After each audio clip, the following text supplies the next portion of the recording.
Check, check one. There we go.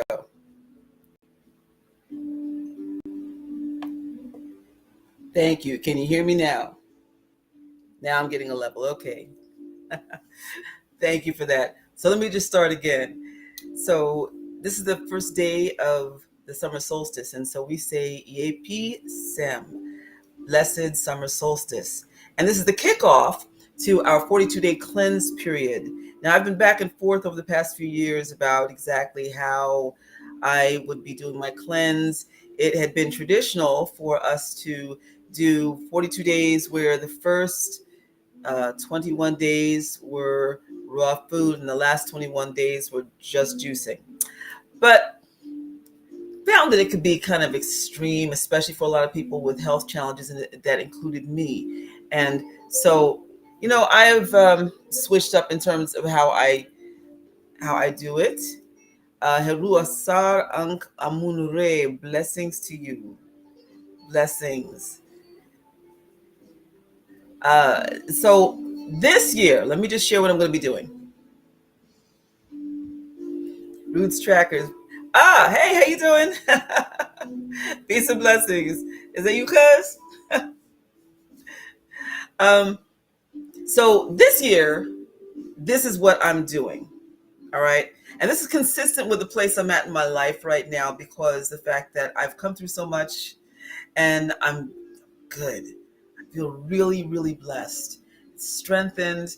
And even though there have been challenges, the fact is that I'm stronger, I'm wiser, and actually I'm more joyful. But also that means I released a lot. I have cut myself off from the so-called consciousness community. I cut myself off from a lot of different things that just did not serve me.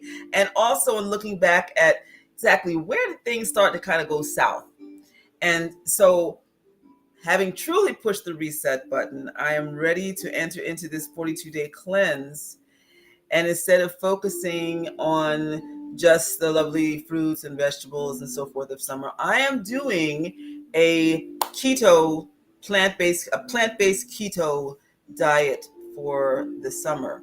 And I actually had already been doing keto for the last several weeks, and it's been extremely radical in how it has shifted the way that my brain functions and my energy levels. Although you go through this transition, you go through these changes where your body is just like, what's happening here?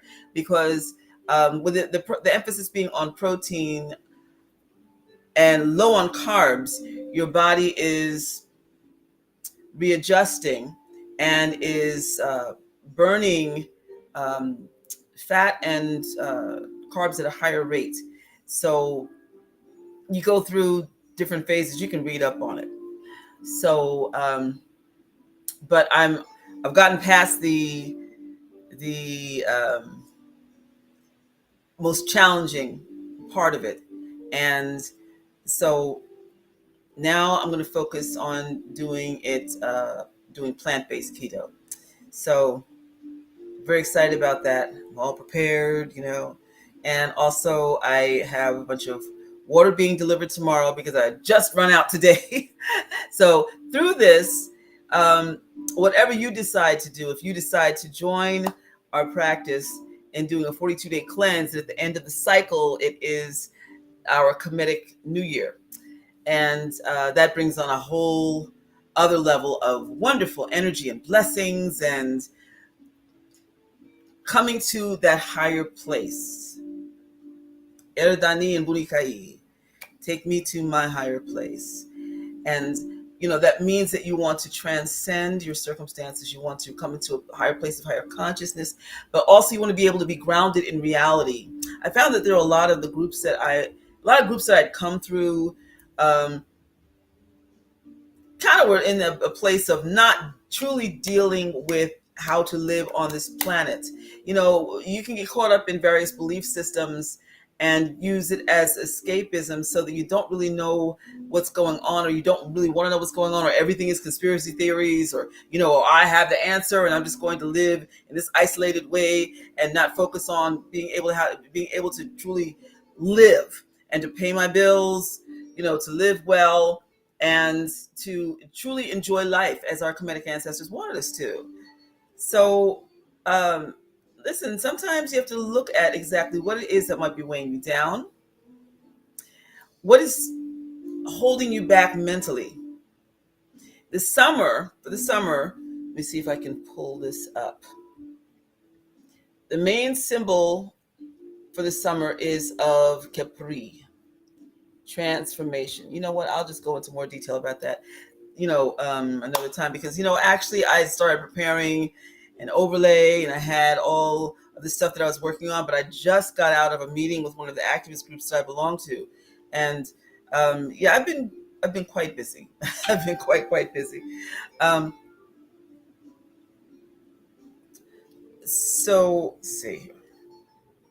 I don't even know if I'm on IG. I had created a link for it, and I guess I'll find out. So anyway, back to the whole thing about really taking radical control of your life and being responsible for the bliss that you find, and also how you handle the challenges that you face.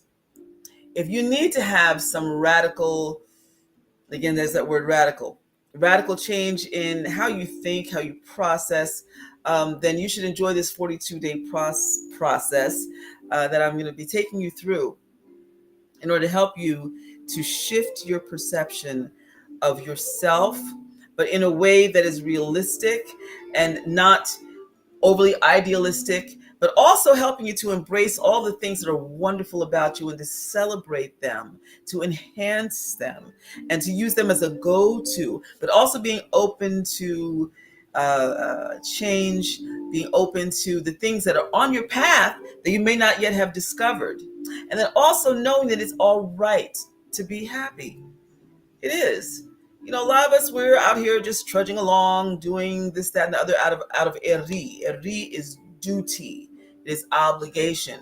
It is also work, and just kind of pushing our way, working.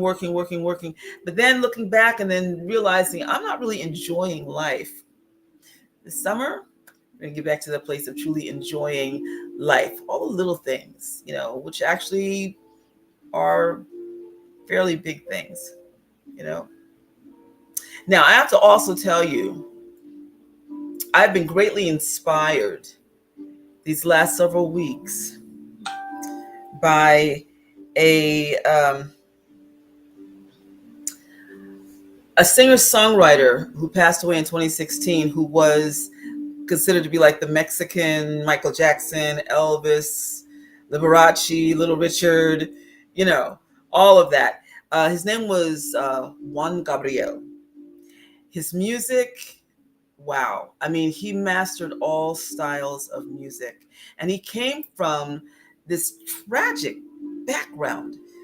I mean, it was, oh my goodness, the fact that he turned out to be who he became and expressed his love for the world, and he came to love himself and be able to transcend his circumstances. I mean, he could do all of that. It was so inspiring to me.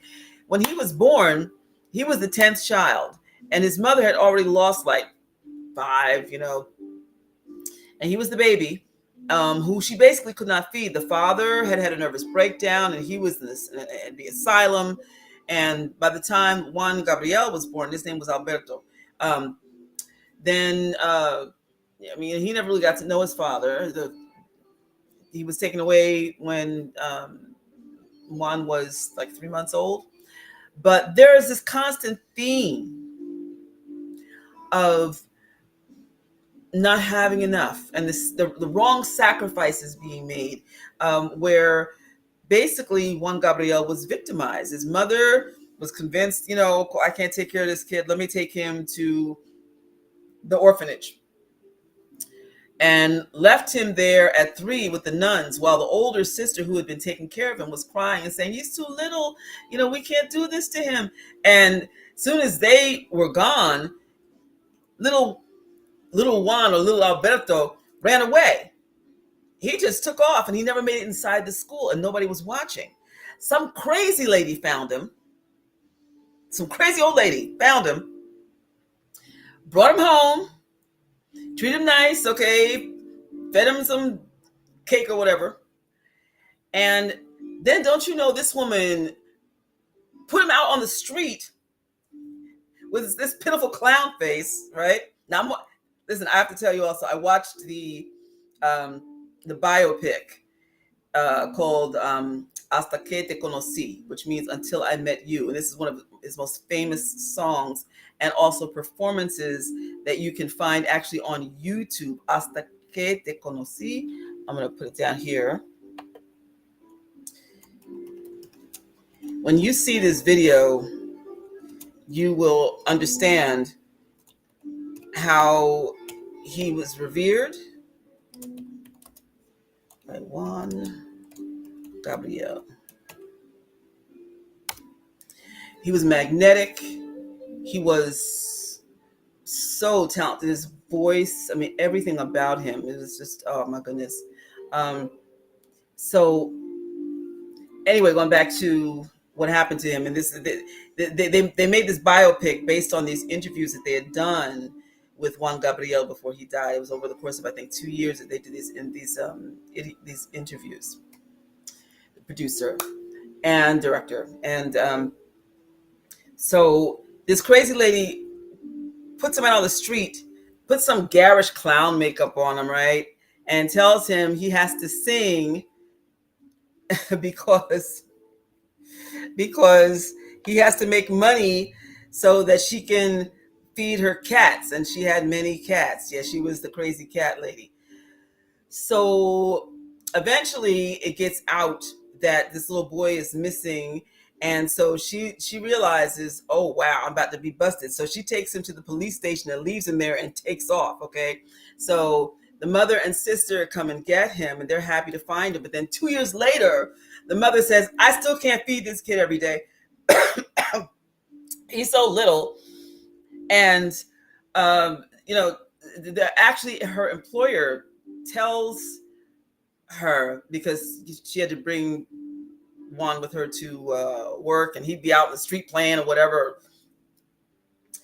So he says, you can take him to this boys' school. He'll have 3 meals a day. He'll get an education. He'll be just fine. So the mother takes him there, okay, and leaves him. And he ends up staying there until he's 13, from 5 to 13. And it was miserable for him. There were so many other things that happened to him because he ended up running away from the place when he was 13 and embarking on this whole other adventure. But anyway, I would highly advise you to watch. You can find it on Amazon Prime. And at the very end is it's a series, okay? It's a novella that they did in Mexico. And with novellas or what we would call soap operas here, they in Mexico they have a beginning and an ending, So this was 15 episodes all told, and the last 2 were interviews of Juan Gabriel, but then also, let me turn this down a little bit. People, other artists who were talking about having the chance to perform with him because he was so iconic. He became famous in the early 70s and his career extended all the way. I mean, he died in 2016 and it was after the series had ended. And I guess in his soul, he said, well, now you know my story, I can leave. So, but I'm going to invite you to watch it. You can put the subtitles on so you know what is being said if you're not fluent in Spanish. And I guarantee you will be enthralled and so inspired by this man's life, truly. And here's the thing that I thought after watching it, because I was so moved in every single episode, just like, oh my God. How did he live through this? And then hopefully it's going to be better the next episode. And it's like, oh God, it's not better. It was a while before it got better. He went through a whole lot of crap, but you could see in his performances how he was forged by his life. He was a master. He was masterful on stage. and vocally, and I mean, all of his hits he wrote, and just he had written 1,800 songs before he died, and is considered to be one of the most prolific songwriters ever in Mexican music and also Latin music in general. So my thing is, if Juan Gabriel was able to live through all that stuff that he went through, I can make it. I can make it. I went through a lot of stuff, but goodness knows, wow, the tenacity that it takes to get through tragedy, and especially when it's perpetual tragedy. What kind of person does that make you? What do you succumb to? How about when you know that there's something else that is for you? There is a place in the story where when he gets older, he's still a teenager, but he decides to go back home. Like I told you, he ran away, and then he had this adventure, and he decided to go back home to see his family. And they basically were like, another mouth to feed. You're back. Why are you back? And so they want him to be a ranchero, like that was the family tradition. But he knew that there was something else that was calling him. He knew it was his destiny to be a musician. And the family didn't see it that way. At one point, the mother, who was really shot out, she tells the oldest brother, who is this man, this strong man, somebody's got to teach him how to be a man and get these dreams out of his head. He's always wanted to play his guitar and write music, and so she basically told the brother to beat the living crap out of him. And he did. I mean, it was bad. It was really bad. So at that point he left, and he went to fulfill his destiny after he was healed. His mother, his aunt, he went to his aunt's house and got not more than bandaged up, because they really did a number on him. And so let's see. Okay.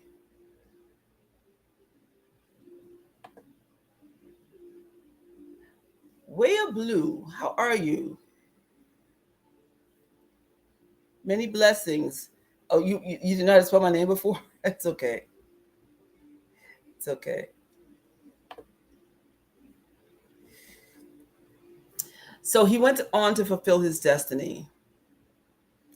That's the main lesson, and that applies to everybody for any age. Even though others may not see why you're here or understand why you're here or even be jealous of the talents that you have, don't let anyone stop you from your purpose. Don't let anyone deter you from your gifts. Don't let anybody rob you of your joy. Don't let anybody talk you out of who you are or who you're supposed to be. Be yourself. Love yourself enough to do what you know is right for your life. We all have a calling for something. It's important for us to answer that call and to live up to our higher purpose. Erdani in Burikai, take me to my higher place. Okay, so now I'm going to listen. This is the 42-day cycle. I'm going to do my best to come to you with a message like I did in the past. I would come every day with a message. I'm going to do my best. And, I also have to be very honest with you.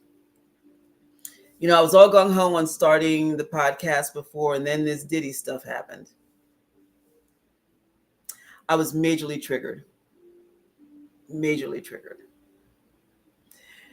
And, I was going to come on and talk all about that. But I really need to take the time for myself and recalibrate, especially after that video came out showing how he was abusing the person who was supposed to be his beloved. It was a lot. I'm sure for those of you who have been through abusive situations, then you understand about being triggered. You understand about reliving what you have experienced. And uh, I'm very grateful that I'm in therapy. I've been very transparent with you all about that. I've been in therapy. I'm in therapy every week and group therapy twice a week. So, because my thing is, I don't want to revisit that ever again in my life. I've had a string of abusive relationships, and I said, I can't do this anymore. I have to grow. I have to work beyond this. I have to be able to recognize if there's somebody who doesn't mean me any good, and if they have their problems and they go work it out. It's not up to us to fix people with abusive personalities. It's not. Okay. I mean, if it's your child, that's one thing. But entering into a relationship where it's not good for you, that's another whole thing. And some of us have to unlearn that because we grew up in it. You see. So these last 4 years, I've been in a process of unlearning and relearning and re-embracing who I am, and also having a different understanding of my capabilities, regaining my strengths, re-entering my different circles. And so for those of you who reached out to me because of the fact that you also have experienced the same thing, hey, we're here, okay? And okay, so the tomorrow is actually the invocation of Wajet. This season is so rich, because we've also entered into Cancer. Cancer is originally it was Capri, so we know Cancer to be Capri, and so again, this is consistent with the whole notion of mind transformation. If you understand about Capri, Capri is transformation of the mind, but also he is miracle, and understanding that we are able to make miracles in our own lives if we shift our thinking. It's tough sometimes, but it's possible. It's an applied effort, and trust and believe that you are worth it. I celebrate the fact that I know I am worth it. Okay. And you want to have everybody who's in your circle to feel the same way about you, and you also about them. All right. So I'm going to go because it's almost 11 o'clock. I was going to come on at 6, and then I was going to, and then meeting I had, so does anybody have any questions before I jump off of here? And just to explain again about the cleansing that we do, it's up to you to do a cleanse that makes sense for you. Doing radical fasting every year is for 42 days, it's not really the best thing.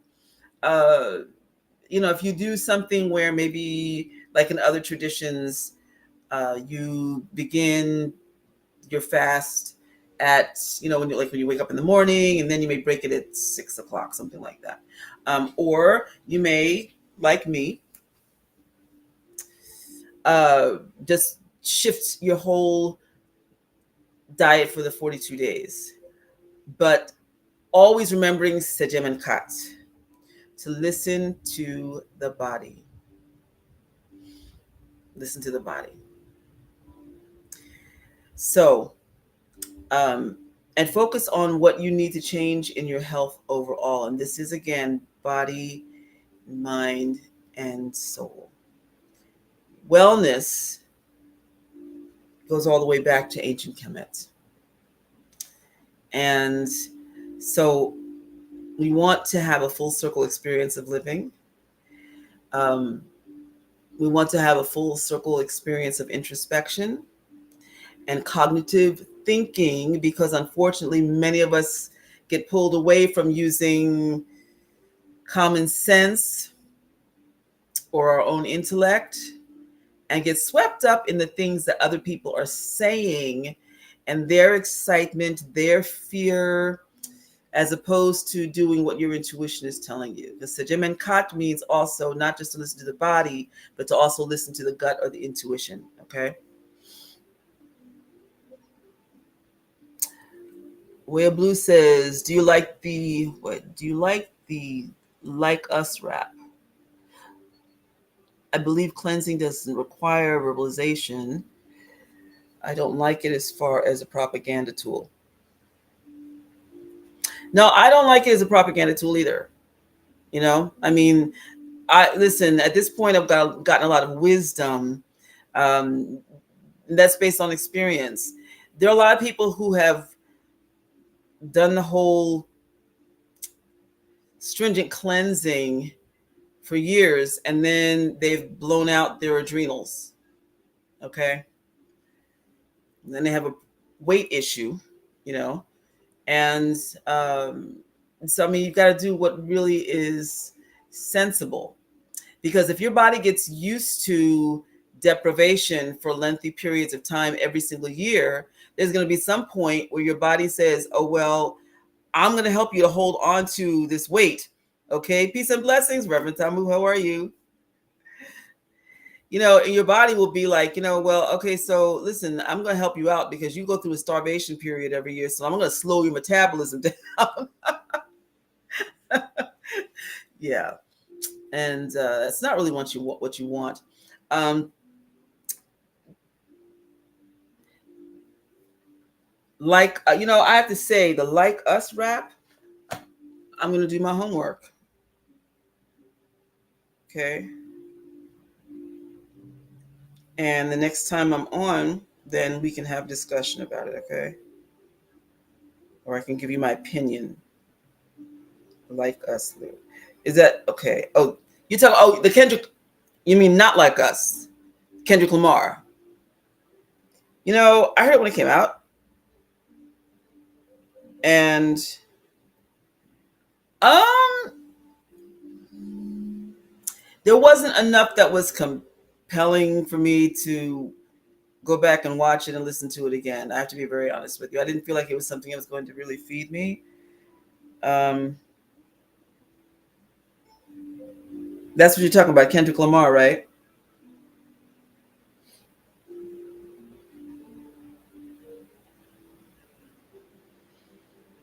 I know there are points he's trying to make in it, you know, but it's a little too graphic for me. And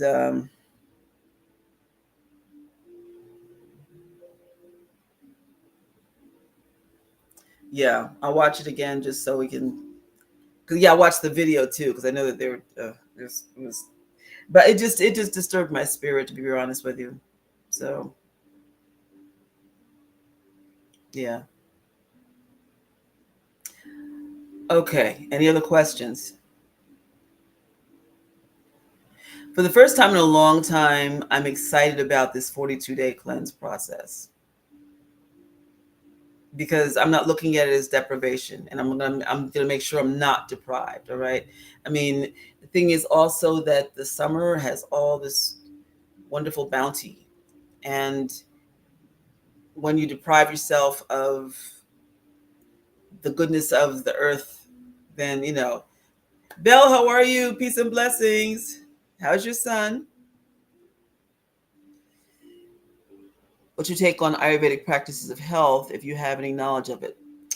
Well, Ayurvedic practices, which come out of India, actually parallel many different African and African based practices. I mean, I take ashwagandha and bacopa every day, and those are both Ayurvedic um, healing plants.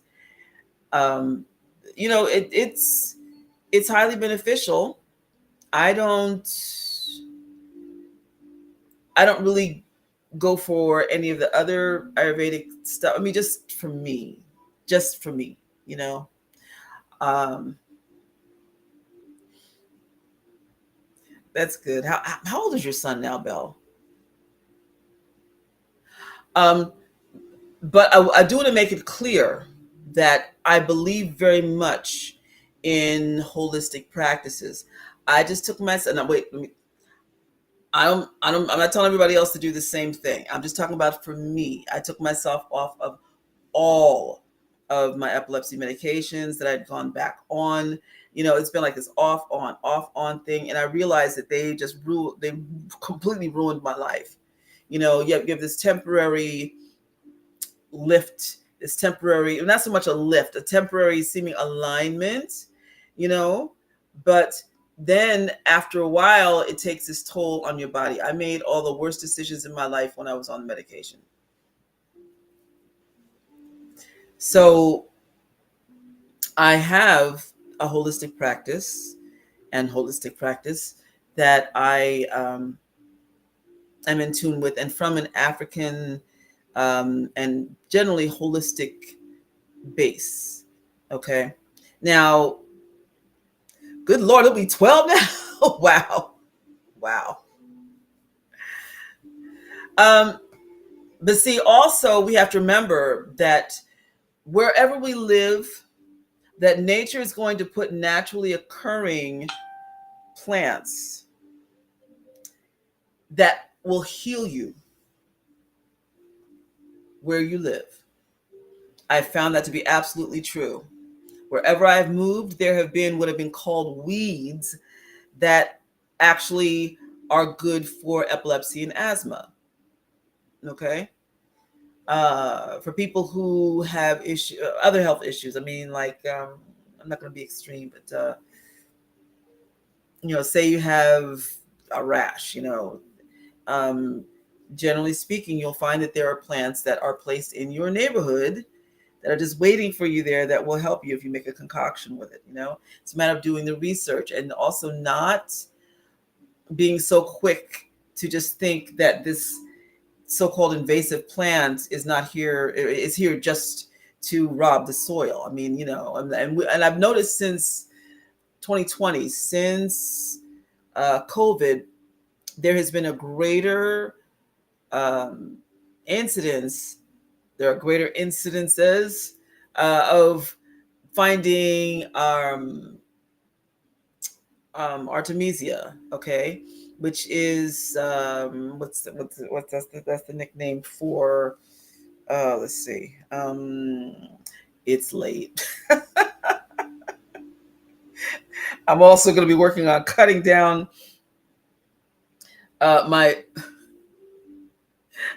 coffee intake this summer. Y'all pray for me. Okay, so Sean Curry, how are you? Peace and blessings. Artemisia is also known as mugwort, but there's another name for it. But Artemisia is everywhere. And, it just started growing everywhere, everywhere, everywhere when we were in lockdown for COVID. I mean, big, high. So I started drying it up, and if you cut something down, first of all, make sure that it's not okay, so like I'm near a railroad track and there's a lot of it there. I'm not going to cut any from there, okay? Because the fact that you've got the pollution of the the train, right? You want to make sure that it's in an area where it's safe and where there's, not a high level of pollution. And um, so anyway, and when you can pull it from its root from the ground, or you want to gently cut it, there are directions you can find online, but the drying process is what I want to talk about.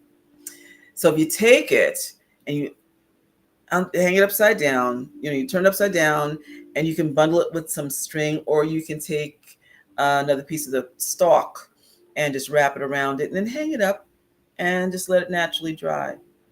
And so then afterwards, when it's all dry, then you can make teas with it. There's so many things, but the directions are online. You can find them on any place on YouTube, or just Google. But again, and just like Reverend Tamu was saying, dandelion is very nutrient rich. It is. It absolutely is. But then people just cut it down. You can eat dandelion. You can make tea from it. All right. It has so many healing properties to it. So thank you, Whale Blue.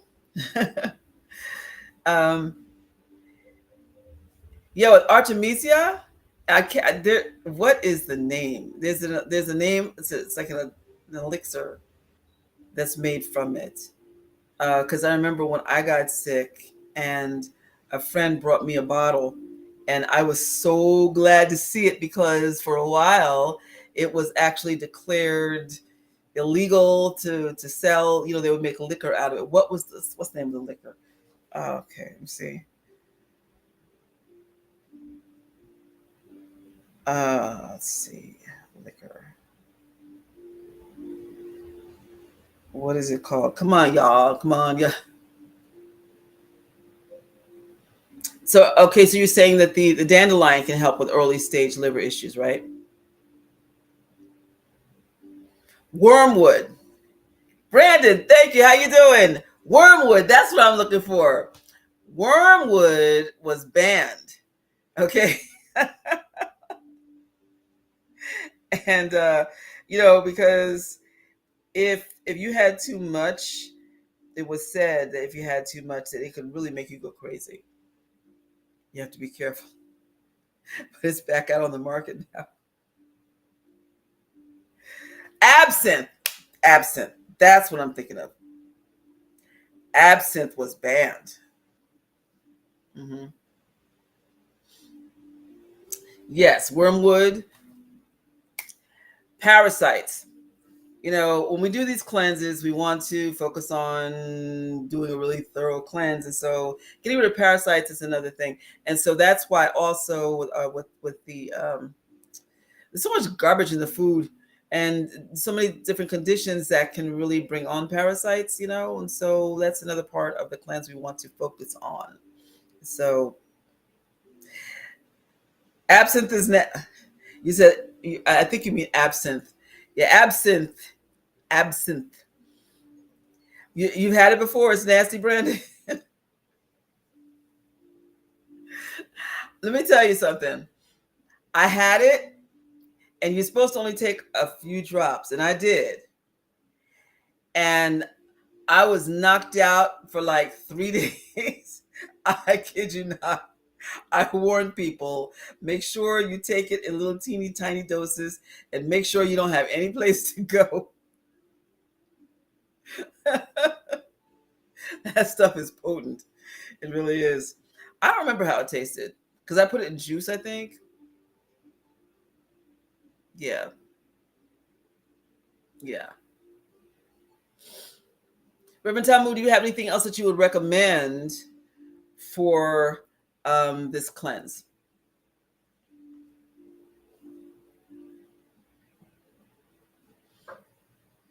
The wonderful thing about our community is that we have so many talented people in so many different aspects.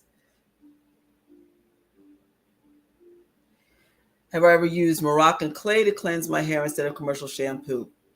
I did that one time. And also, what other kind of clay?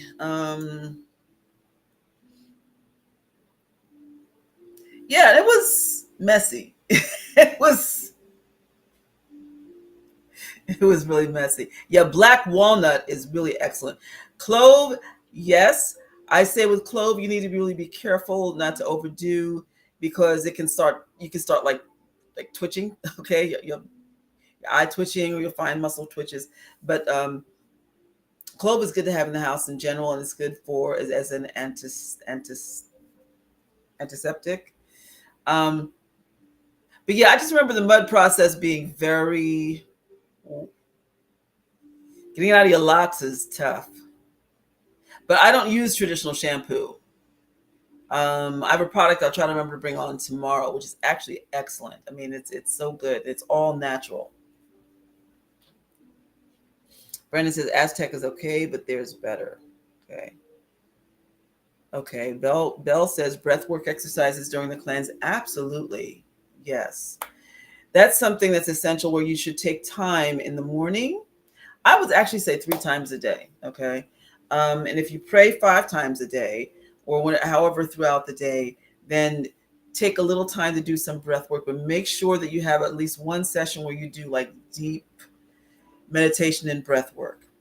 Okay. Now, if you're a person who was like me, like I've had lung issues my whole life, and so and there are times when I can feel even though I've done a lot of healing on myself, a lot. Because I used to have holes in my lungs, believe it or not. When the doctor told me, you got to get this together, or else you're gonna die. Okay, you can't get pneumonia anymore, et cetera, et cetera. I found through the recommendation of a friend who was an herbalist that let's see, I used oh my goodness, it's late, no coffee all day. What for the lungs, the lungs. That's it'll hit me. But I also used parsley, sage, rosemary, and thyme in a tea. Um, you have to use that. You have to drink that in small mullein. Thank you. Yes, thank you, Belle. Mullein. I used mullein. It was excellent. Oh wow! I mean, it completely regenerated my lungs and strengthened them. And the next time I had X-rays, the holes in my lungs were gone. Yeah, whorehound. Now listen, y'all gotta know, whorehound works, right? But it's some of the nastiest tastes stuff.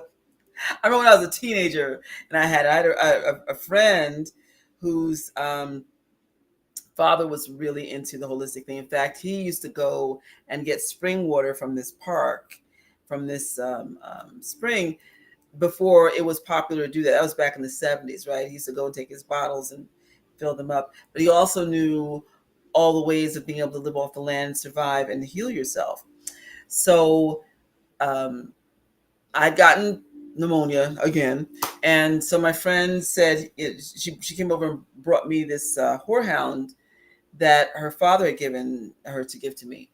And she said, it's going to taste horrible. And I was just like, she was right. I always say that it tasted like somebody took every gasoline known to man and infused it into this stuff. Oh my God. But it worked, I mean, if I had had the persistence back then, I'd have probably been able to get past the whole pneumonia thing a lot sooner, because I didn't kick that until I was 47, when the doctor told me, you about to die. You need to really do something. So Wea says, I was born premature with pneumonia. Oh, wow. Wow. So how are your lungs now? Do you find you're okay? Have you had challenges with your lungs? Now, maybe somehow the taste has improved since then, or maybe I've matured enough so that it won't taste as bad, Reverend Tamu.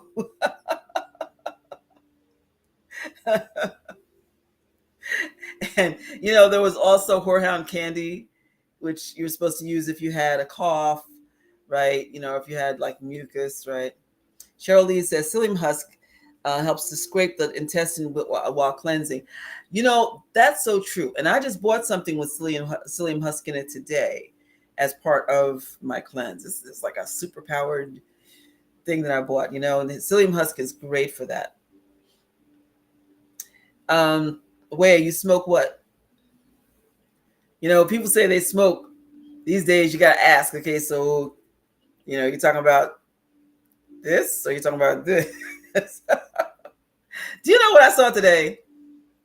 I went to this event, and I don't know, it was just a weird day. But I'll just tell you this. On the oh, you do both. Okay. Yeah, on the bus, this dude gets on, and he's got a suitcase with him. He's got a little backpack, right? And he was a Rasta brother. He's sitting there. He takes out a blunt. He just rolls it. We're on the bus, okay? And I don't mean the back of the bus. I mean, we're in the front of the bus. And he's just sitting there, I've never rolled weed, so I don't know. He's just sitting there, right? And I said, you bold. He was like, I'm bored. I said, no, you're bold. He said, oh, yeah, yeah, I'm bold. Why you say that? I said, come on, man.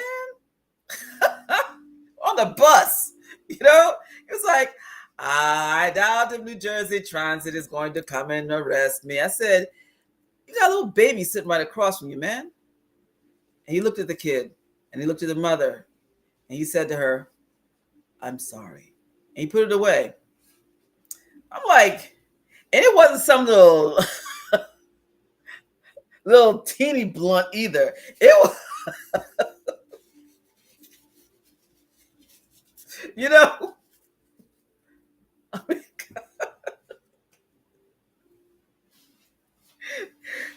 after he put that away, then he takes out his brush. He starts brushing his beard, you know, because it's funny because when I called him on this, he said, ma'am, I'm getting ready to go to work. I need this. I said, I feel you. Okay. But you got the little kid sitting right there, you know? So, but he went on to get himself ready for work, grooming himself on the bus, brushing his big old bushy beard, right? And then he put his music on for everybody, you know, just pretending like this is your bathroom, okay? I mean, people are really a trip. Really a trip. So, yes, Reverend Tamu says people smoke mugwort too. Yeah, actually, there's a lot. You know, a lot of things that people would consider like potpourri. Actually, you can smoke. You know, I attended a workshop with Stephanie Rose Bird. We were both presenting at this retreat, and so I sat in on her workshop where she was teaching people how to create natural relaxants, you know, through flowers and different herbs. Okay, and I remember everybody's sitting there following this recipe, you know, and she's got all of these dried flowers, you know, and we're sitting around this big dining room table in this retreat center, and we're passing, so that everybody ends up with this bundle of potpourri, right? So when we finished, everybody's kind of like, you know, okay, well, that's nice. So what can we do with this? Oh, well, you can put this in a burner and, you know, have the aroma, you know, with aromatherapy, you know, or you can smoke it. Now, I'm not a smoker, okay? However, I do like and am intrigued by alternatives in terms of medicinals, okay? And now I can't stand the smell of weed. I can't stand it. And I didn't have my first blunt until I was 47. A lot happened that year. And it might have been 49 actually. Yeah. So, and even then I was like, okay, you know, I've had experiences with having, you know, cookies, right? You know, I bought a cookie one time from somebody who had edibles, and I had one little piece, and I said, is that it? And then the next moment I was on the floor. Okay. So that didn't work for me. And it was so strong. When I came to, I mean, everything on me was, my armpits were stinking. It was all coming out of my pores. My own body stench woke me up. Okay. This stuff just was oozing out of everything. I got in the shower and I let that cookie just sit and mold in my refrigerator. I didn't have any more. I was like, this is not for me. Okay. But going back to the workshop with Stephanie Rose Bird, and a lot of you may know her from the book Sticks, Stones, Roots, and Bones. She's a very lovely person. She really is. And it's always so interesting when you meet people for real and you find out what they're really, really like, you know? So she was very cool, right? But I guess maybe one reason she was so chill is because of the fact that she imbibes in this stuff that she was teaching us about. So I'm telling you, so when she said, oh, you can smoke this potpourri, this other sister and I, because there are only three black folks there: me, Stephanie Rose Bird, and this other sister who was attending the retreat. This other sister and I went, and so she said, and she took out her rolling paper, just starts. I said, sis. She said, I got you. And so when I went home, a few days later, I tried it. And I remember sitting there, just, I'd gotten this really lovely looking pipe, right? You can get glass pipes, you can get metallic ones with all these patterns on it, and I'm all excited, like, wow. So I take it and I smoke it. I'm sitting there.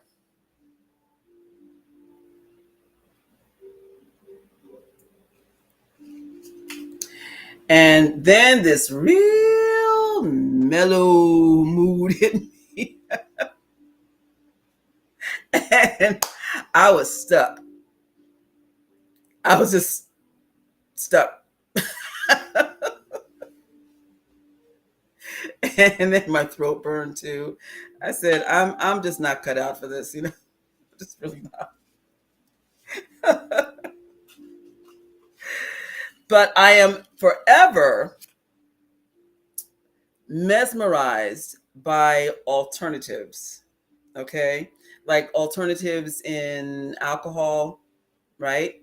So like I love things that you make with elderberry or elderflowers because it puts you in that same nice relaxed place, right?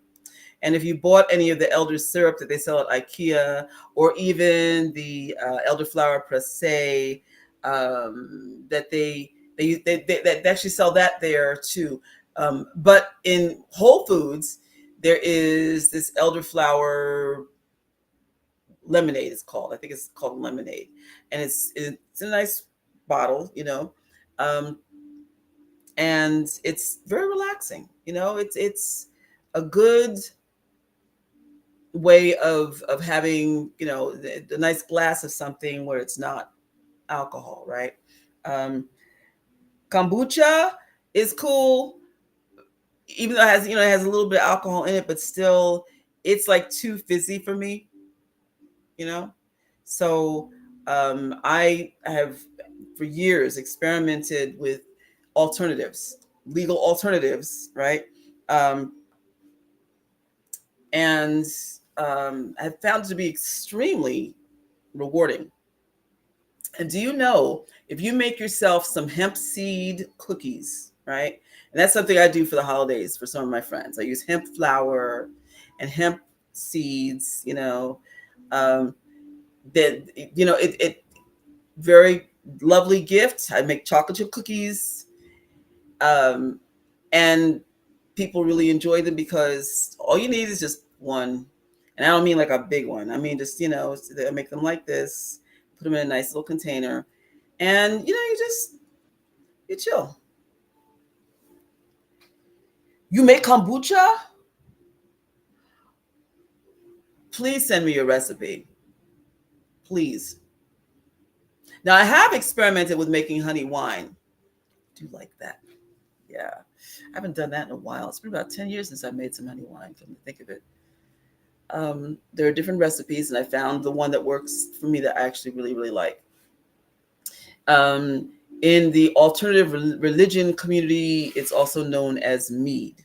Now, there are many different types, and this is what has really thrilled me about it. Um, Now, I remember I was performing up in Connecticut for this retreat, right? And so, after all was said and done, then people would break out the mead, right? Oh, blessings, blessings to you in Barbados.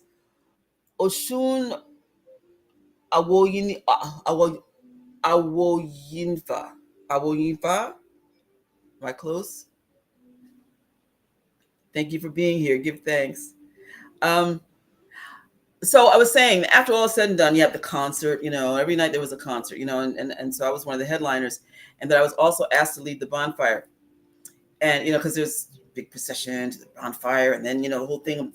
getting people up moving and dancing and getting it organized and everything, and getting us to a really rich, wonderfully rich spiritual place. Then after everything died down, people would break out all these different kinds of meads. This I met this one dude who specialized in making them as elixirs. And he said that he would have like this one that he would make for ceremony, depending on what kind of ceremony. And then he would do this and have this one. And, this one just as a relaxant, just for chilling out. I mean, I was like, wow, I didn't know you could do that. So that's actually what really got me fascinated about it. When I learned that that spiritually, that you could make beverages that would help to invoke what you needed to invoke, right? And see, this goes along with Bastet. Oh, check out my new Bastet.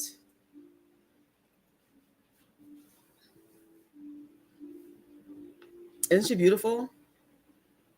Got her on Amazon. Yeah. So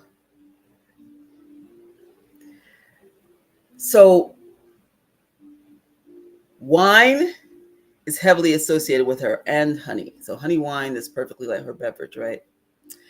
And so in Kemet, when they had celebrations to Bastet, then basically people would just get drunk on their behinds, right? they had these festivals where they were just like cutting loose, right? But the main offering to her is a really good sweet wine, and also to really get into the whole flow of being able to open up in that energy, then the sweet wine, right? So, yes, sorry, the Ethiopian honey wine. Oh my God! Oh wow, it's phenomenal. It's just beyond. It's so good.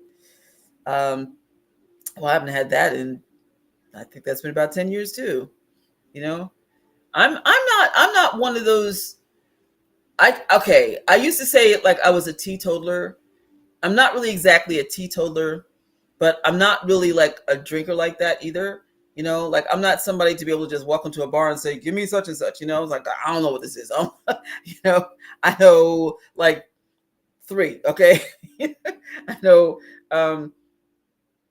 And I always do this. I can never remember the name of this. It starts with an M and it's sweet.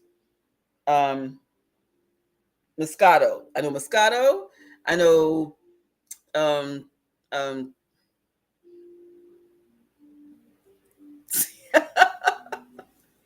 Sangria. Okay. There's another one I can't think of. It's sweet and it's Riesling. Okay.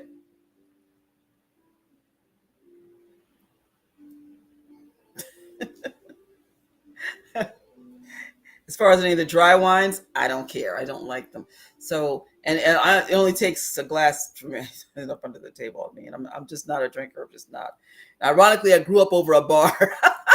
The family business was the family business was a bar and also a restaurant, So we were raised to be extremely good girls. My sister, my cousins, and I, we our families each had apartments over the bar because the family was together, and we saw our grandparents every single day, and we worked um, in the restaurant sometimes with sweeping, cleaning the tables, washing the glasses, and then sometimes we would help out my grandfather in the bar washing the glasses, but we were raised to be teetotalers. So yeah, I'm not like well versed in alcohol or anything like that, right? But to enjoy an occasional glass of sweet wine is divine.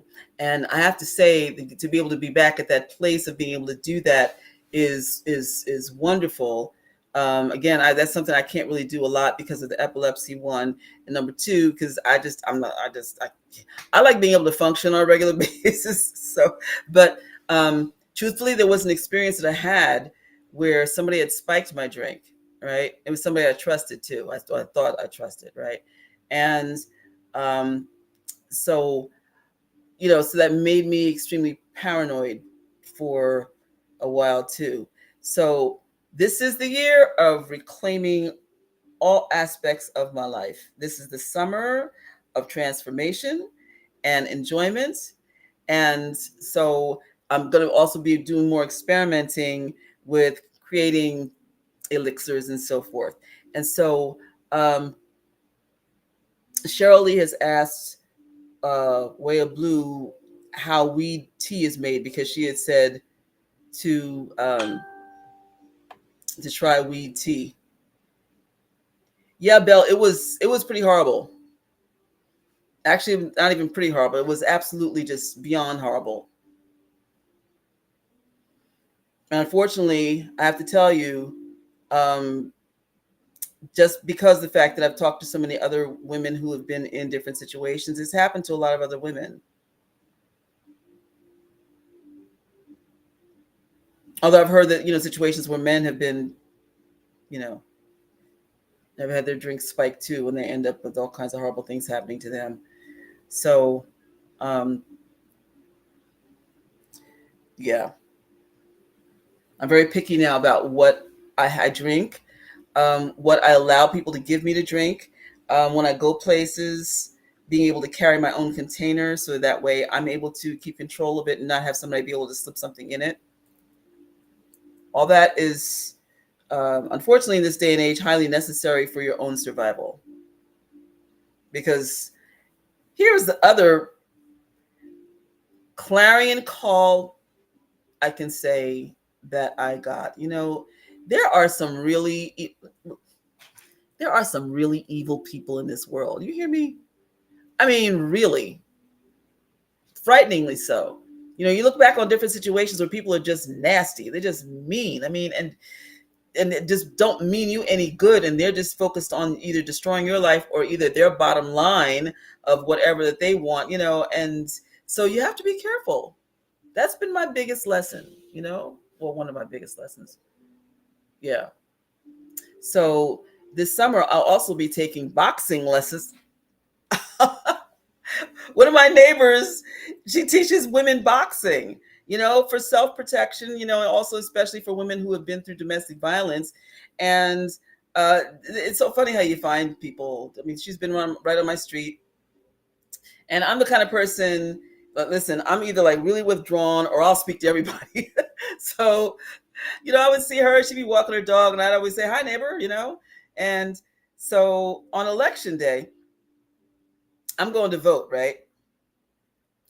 And oh, by the way, that's another reason why you haven't seen me much, because I was actually working on a candidate's campaign.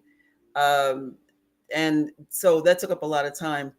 A lot of y'all probably saw it. I didn't realize how much I was tagged. Let me apologize right now for all the people who were saturated with campaign stuff online. I didn't even realize until afterwards, and I saw all the tags, and I was like, "Oh my God!" And my cousin even said to me, "Who's in the name of the candidate, right?" And I said, "Why?" She said, "Because I see him in your feed all the time." I said, "What?"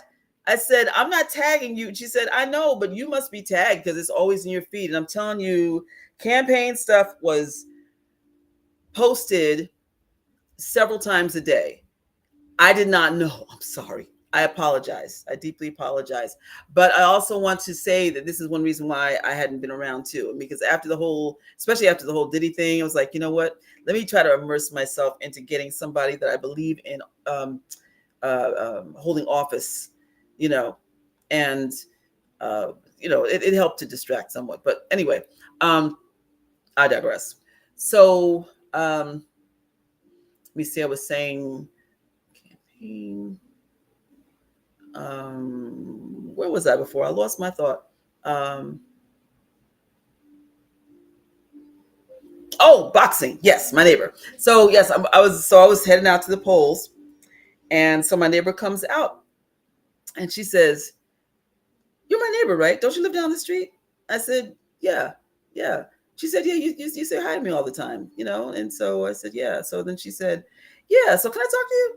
So she starts telling me about, some of her issues in trying to get in to teach this boxing class in different places in the city. So I suggested a bunch of places to her. And then she told me that she actually had a class that was coming up. And I said, when is that? And she told me, and I was like, it's going to be at night. That's perfect. Because during the day, I'm starting real estate school, finally. Yeah. Um, So she said that she's been doing all this outreach to empower women so that women will know how to defend themselves. And she said she even had an incident where pretty recently somebody was pretty shadowy who was around her and was hanging around. And she finally hit this pose, and said, I wouldn't try it if I were you. And the dude walked away. It's the year of empowerment, taking your power back on all levels. Yes, indeed. So, Whale Blue says you have to cook the weed down and make a paste-like situation, and that's what you make the tea out of.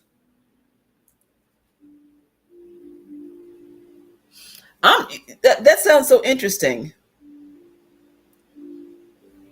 I'm not gonna try that. I can't stand the smell of weed.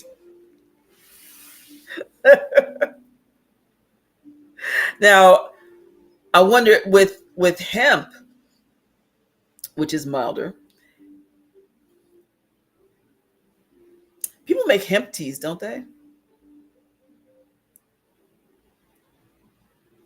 I'll have to find out. I'd wanted to do something a couple of years ago where I was just posting on a regular basis all the different recipes that give you ideas of, nice alternatives, So maybe this will be the summer for that. We shall see.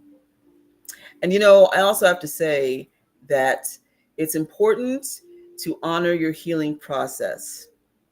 And, I've watched other YouTubers um, who are obviously making their living off of YouTube. Quite obviously, I'm not, okay?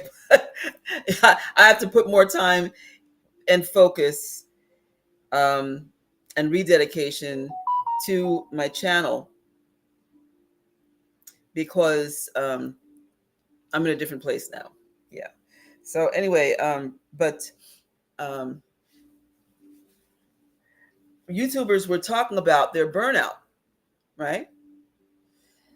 And how they would find themselves pushing out content, and then getting to the place where they were just like burnt, and where they'd be off for a while. Some people would be several weeks, some would be several months, some it would be like a year or two. And I said, I understand that. I get that. You know, and it wasn't just like hitting the wall because they couldn't figure out any more content. Well, with some it was, but others it was a matter of the life stuff that they were going through when they realized that they needed to have that time to heal. You know, and that makes so much sense. I know that to be true. Brandon says, yes, hemp tea, lotions. You know what? Now I have to say, I do have a hemp lotion. I ran into a sister at an event at the library recently, because she had been at actually one of my events, one of my women's empowerment events that I was doing at the library last year. And so she was one of my speakers, and she specializes in selling hemp products. And one of the things that she sells is the hemp lotion. Now, it's like a cream. It's a cream. So she gave me a sample last year when I was having problems with my hip. And that stuff was the truth, right? So I've been having trouble with my hip again lately. Listen, I love walking. My leg has not set quite right. I seem to have all these stories with falling and things happening. But when I had the seizure 2 years ago and I fell and broke my leg, I found that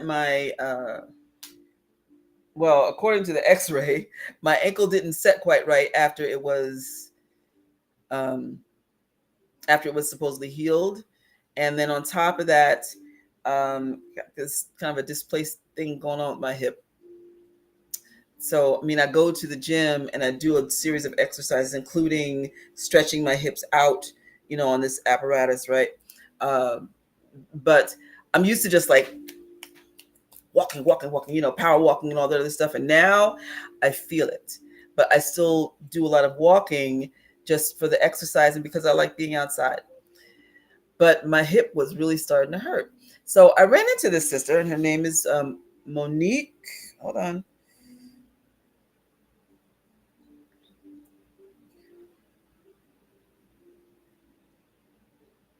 Monique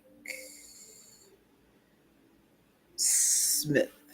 Her business is called Tea Essentially Yours. Tea Essentially Yours. And we didn't know we were both going to be at this event. It was a workshop. I believe in perpetual learning. Nobody knows everything. And if you ever get to the place where you think you know everything, then nobody's going to want to talk to you because the fact that you're just a know-it-all in the wrong way. So I'm constantly entering these classes, and this one was another one dealing with trauma and how to help others through trauma, but also to deal with your own trauma. So I come in, sit down, and who turns around and says, I was like, wow. When we had a break, I said, you're just the person that I need to talk to. I kept saying that I needed to reach out to you because I hadn't seen her since last year. I said, I need the cream. I said, I'll buy it from you now, right now. And so, yeah, that stuff is the truth. And so she has built a whole business based on her desire to help people, so she approaches it as a businesswoman, which of course I respect. I'm putting this here in the chat and then I'll post it on the screen. Monique Smith.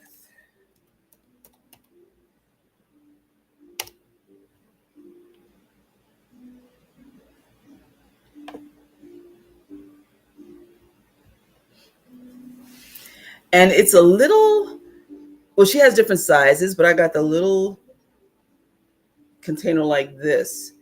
And all you need is a little bit. That stuff is so effective.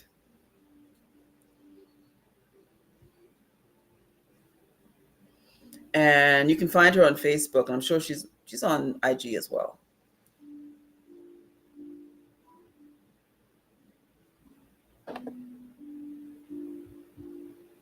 Lemon balm is also great if you have aches and pains. I teach a senior yoga class on Mondays. And so whenever I teach senior yoga classes, I always get questions about alternative remedies. I recommended lemon balm for arthritis. You get questions about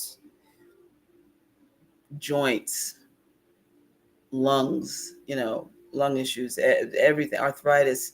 Um, this is the loving, gentle warning to those of you who are not of a certain age and long in the tooth like me. Okay. Having had a career as a dancer, I can tell you, and as a musician, yeah, your body gets beat up. Now, this is general for a lot of people. You have professions where you are doing repetitive work and the body is just not meant to do repetitive work. You're carrying a lot of things. Maybe your body's not meant to do that. You're sitting in a chair all day and, not getting a whole lot of movement, or, you're this, right? The keyboard, and your carpal tunnel, all these different things that really wear the body out, that wear the muscles down, the cartilage, your bones go through some stuff. So be kind to yourself. Make sure that if you are in a profession that is truly beating your body up, that you do something that's going to counteract that, like yoga, right? Yeah, something that's gentle where the limbs are being stretched, and also where you also you can do some reflexology. Tomorrow I'll show you my reflexology socks, right? And um, taking the time to just sit and chill. Listen, I've discovered all these things on YouTube because I have forced myself to just sit back and not put so much pressure on myself. Wow. That's how I discovered Juan Gabriel, who I was talking about at the top of the show. And actually, these younger brothers were, well, actually, no, not just young men. I found there were a wide spectrum of people who do this thing now where they'll just review music, right? Music of like their parents' generation, that kind of thing, or they'll have their followers recommend someone that they should listen to live and react to, so the reaction thing is a big thing.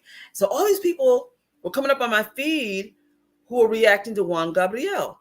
But it really started with this one dude who was talking about how he loved this version of Hasta que te conocí, and it was the original version.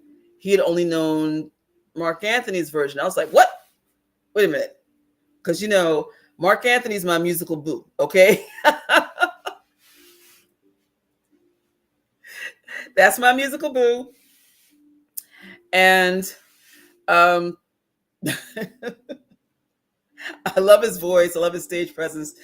He's a hellified actor too. That man can act, okay? And one of my favorite movies is actually about Hector Lavoe. It's called El Cantante, the singer. Yeah, because that was a song of his that he made famous. But he did Hasta que te conocí, right? I didn't really actually know what the song was. It would come up and I'd just be singing along, right? But it wasn't until I saw this man reviewing it and talking about that this was the original version by Juan Gabriel and how it just blew him away. And watching the video, I was like, what is this song? Oh my God. Because you'll just be mindlessly singing along with something. I went and looked up the lyrics. This song is so brilliant, but it says, and it starts out really slow and melodic, the way that Juan Gabriel does it, right? My life was wonderful. Everything was good. I knew love. I never knew suffering. These are the lessons I learned from my mother. I never, no jamás sufrí, no jamás lloré. I never suffered. I never cried. Basically everything was cool until I met you. Hasta que te conocí. That's what it means. Until I met you. And then I knew what suffering meant. You made me cry. You brought me nothing but pain. I learned only too late that you were not worthy of my love. I shouldn't have given you my love. And now you're in my head every day, much more than you deserve to be. Are you happy now? You hurt me. What is the line? You were no good for me. You were no good. You were no good for me. But then he gets to this place of celebration, right? And he's dancing around the stage, talking about, but see, now I don't even love you. I don't care about you. I don't want to see you. I don't want to see you. I don't want to see you. But you have to see the performance. You have to see the performance. Oh my God. It's when he is you want the one when he's young, because he looks very different when he's young. He's young, he's like all slender and sexy. But then he got quite portly when he got older, but he could still work that stage up until before he was due to perform the night that he died, right?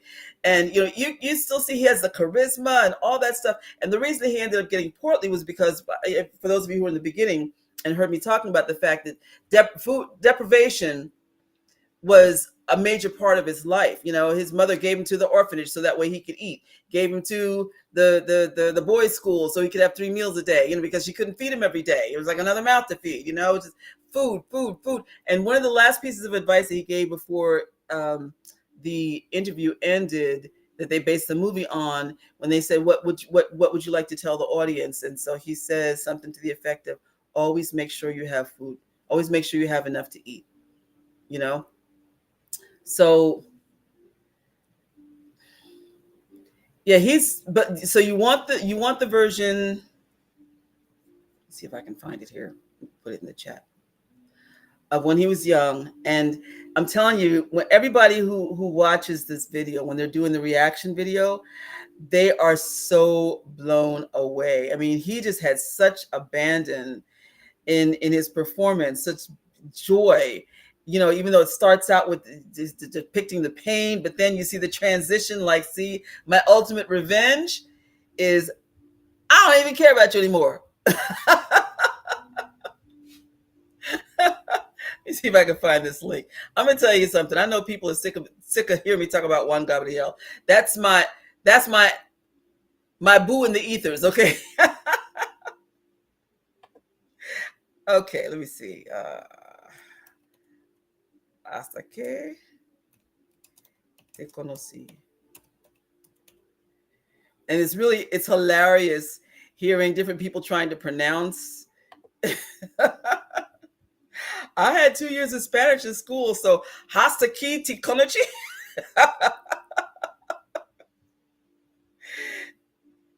Okay. I'm just gonna put the link. Do yourself a favor later. You can just copy this link, open it into a new window or something. You will thank me. This is what began my obsession with Juan Gabriel. And then finding out his story. Oh my God. So like I said, his biopic is on Amazon Prime. And you can put on the subtitles to see what's going on. All right. If you don't speak Spanish. It's a true and rich and inspiring story. And it has gotten me through some really tough days over this last month. I discovered him at the same time that all this Diddy stuff was going on. And it's been actually, has the Diddy thing been a month? Because I feel like I found him, it might have been just before. Anyway, yeah. And see, also he had a part of his life when he went away and left his family, and he ended up going to California with this gospel choir that had been, I guess, in residency for a little bit in Mexico, because he was Mexican. Although we also had homes here in the U.S., but in fact he died in the U.S. But he mastered gospel music. He is like a Mexican soul singer, right? And today I discovered one of the videos is called La Frontera, yeah, which is like the border, right, between Mexico and U.S. And talking about, I'd prefer to live with the people at the border are the ones who, yeah, it's like kind of a double entendre thing too, but he did a duet version of it with this other artist, and I mean, and they're ripping it up, and then all of a sudden this gospel choir comes in, right? I mean, and he had said in his interview that he noticed, like when he accepted the invitation to go to the U.S. to be part of this church and to sing in the choir, he noticed how the Black families were so loving and supportive of their children, and he used to wish to be like them, and he wished that his family was like theirs, because he just faced rejection, just like, you're one more mouth to feed, go on, go by, and even when he started singing, his family was basically, except for his sister always believed in him, but his family was basically like, what? And his mother also, it's like, what? The sister was at the mother's house one day. She's grown, she had kids, right? She's married, she has kids. But she's over there helping her one day, and all of a sudden they hear their brother. She hears her brother on the radio. Now he took on this, he took on the name Juan Gabriel, uh, but his real name was Alberto, but the sister says, "You don't hear that's Alberto." And the mother's like, "They said Juan Gabriel. You don't recognize his voice? That's Alberto. I don't know where your brother is. That's not your brother, He went through a lot. He went through a whole lot. And and the ending of the whole series is the real kicker. I'm going to tell you, that's the payoff. Like, wow. Okay. So, um, here's the last question I'm going to ask you. What inspires you? I've shared my inspiration with you. My ether boo, Juan Gabriel, who also taught people to just be free, because he brought a new level of performance and um, also flamboyance in his performances. Although there's sometimes he'd be performing in just a suit and he'd still be kicking it out, But what inspires you? Who inspires you? What helps to keep you going? And if you haven't found that someone, I would suggest you find someone, either who has gone through something similar to you or through circumstances that were even greater than yours, but they're still here, or they managed to still survive. Maya Angelou, her stories, oh my goodness, she was and remains was my inspiration, remains my inspiration.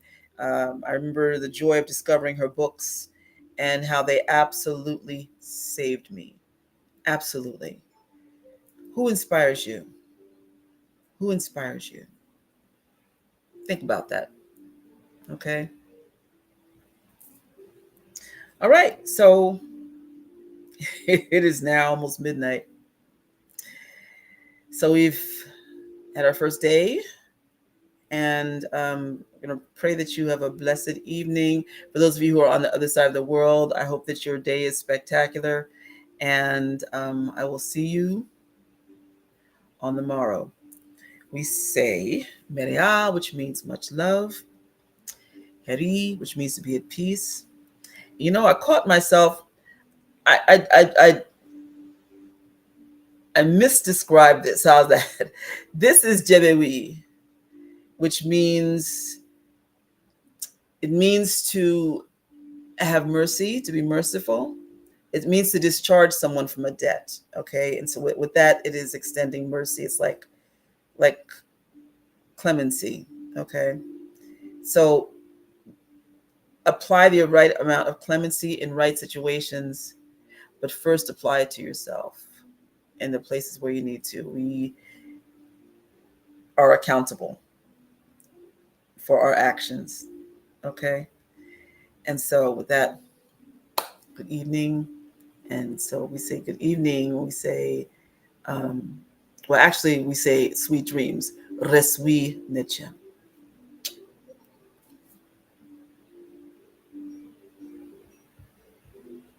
Tuau. Tuau.